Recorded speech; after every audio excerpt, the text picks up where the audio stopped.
where we're diving deep into an incredibly powerful concept: how to act as if nothing bothers you. Now, I know when you hear that, it might sound a bit strange. You might be thinking, why would I want to act like I'm not bothered? Doesn't that mean I'm just pretending, suppressing my emotions, or ignoring problems? But trust me, this mindset isn't about denying what you're feeling or pretending to be perfect.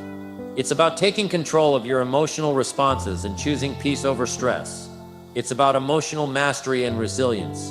And in today's world, with so much uncertainty, negativity, and conflict around us, learning to master this skill can be life-changing. So let's take a step back and really explore why learning to act as if nothing bothers you is such a transformative skill. The first thing to recognize is that life will always have ups and downs. No matter how successful, rich, or influential you become, there will always be moments of frustration, anger, disappointment, and discomfort. It's part of being human. But here's the thing: your response to these challenges is what defines your experience.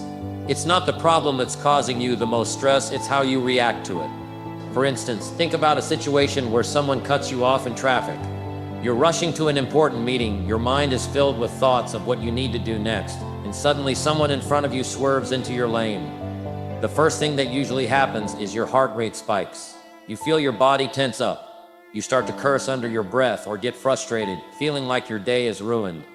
But here's the truth: that person who cut you off, they have no idea what impact they just had on your emotions. They're probably just driving along unaware, maybe having their own stress. The difference between reacting and responding is what we're talking about today.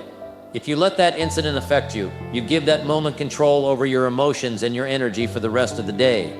But if you choose to act as if nothing bothers you, taking a deep breath, letting it go, and deciding to remain calm, you are taking back control. And that simple choice can have a massive impact on how the rest of your day goes.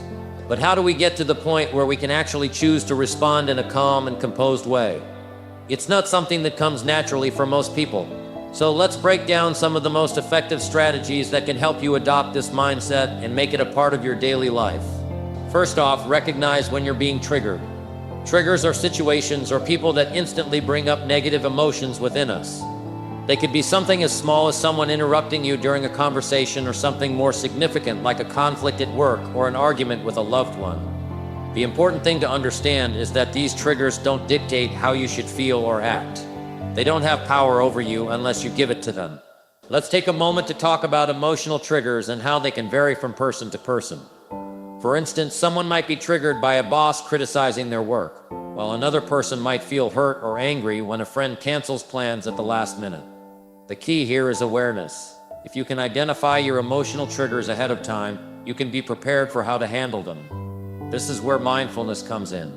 Mindfulness is the practice of being present and aware of your thoughts, feelings, and physical sensations in the moment. It's the opposite of being on autopilot or reacting impulsively to every situation. When you practice mindfulness, you become an observer of your emotions instead of being overwhelmed by them. When you feel yourself getting triggered, you can take a step back, observe how your body feels, and notice the thoughts running through your mind. By creating this space, you give yourself the ability to choose your response instead of just reacting automatically. An example of this could be if someone at work says something critical about your project. Initially, your first thought might be, "That's unfair," or "They don't understand my work." If you react without mindfulness, you might lash out in defense or start to feel upset, which could affect your focus and productivity. But if you practice mindfulness, you can pause and observe that thought. You might say to yourself, "I'm feeling defensive right now, but I don't need to act on this. I can choose to listen and respond calmly, or just let it go." This level of emotional awareness allows you to not get swept up in your emotions, which is essential for acting unbothered. Let's talk about reframing, another powerful technique that helps you respond thoughtfully instead of reacting emotionally. Reframing involves changing your perspective on a situation. So let's go back to that traffic example. Instead of feeling anger or frustration, you might reframe it by thinking, maybe they're in a hurry because of an emergency, or maybe I'm just grateful that I'm in a car and can get where I need to go. Reframing allows you to step outside the situation and realize that your interpretation of events is something you can control. It helps you see that not everything is as big a deal as it might initially seem. This also works in relationships. Perhaps a friend didn't show up for plans and you feel upset or neglected. Reframing could help you think, maybe they had a personal issue, or maybe they just didn't communicate well. By reframing the situation, you open yourself up to understanding and compassion instead of feeling hurt or angry. Another technique that can make a huge difference in learning to act unbothered is detachment. And no, detachment doesn't mean you don't care. It means you are no longer overly attached to a specific outcome or external validation. When you're not attached to how things turn out, you free yourself from unnecessary stress. This is a powerful concept, especially in relationships. Many of us seek validation from others or place our happiness in someone else's hands. But the truth is, when we detach from the need for approval or a particular outcome, we gain freedom. We stop letting other people's actions dictate how we feel.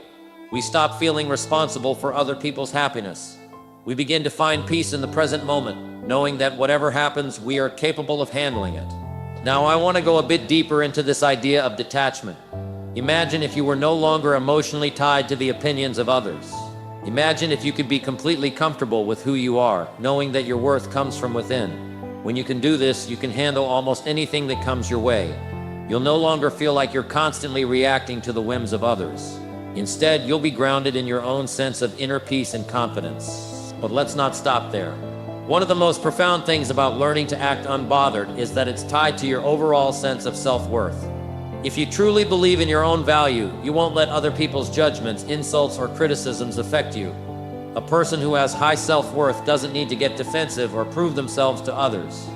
They know their value, and that confidence allows them to remain calm and composed in any situation. This is where practicing self-love and affirmations comes into play.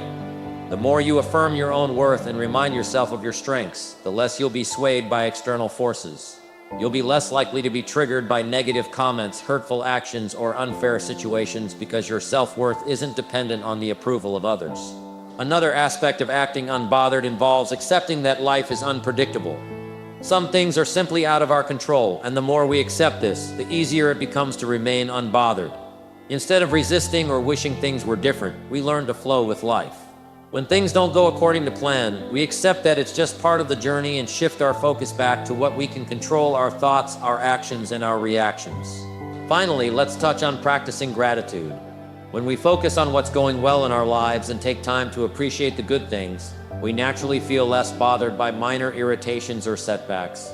Gratitude keeps us grounded and helps us shift our mindset from focusing on problems to focusing on solutions and blessings. So remember, learning to act as if nothing bothers you doesn't mean you're suppressing emotions or pretending to be happy all the time. It's about taking control of your emotional landscape and choosing how you respond to the world around you. The more you practice mindfulness, reframing, detachment, and gratitude, the more resilient and unbothered you'll become. Imagine how your life could change if you stopped letting external events dictate your inner peace. What if you could walk through life with confidence, grace, and emotional control, knowing that no matter what happens, you can handle it? Well, that's exactly what happens when you learn to act as if nothing bothers you. So take these tools and start practicing them today. The more you do, the easier it becomes. And remember, it's not about being perfect. It's about progress. You're training your mind to respond differently, and with time, that will lead to a more peaceful, centered, and fulfilling life.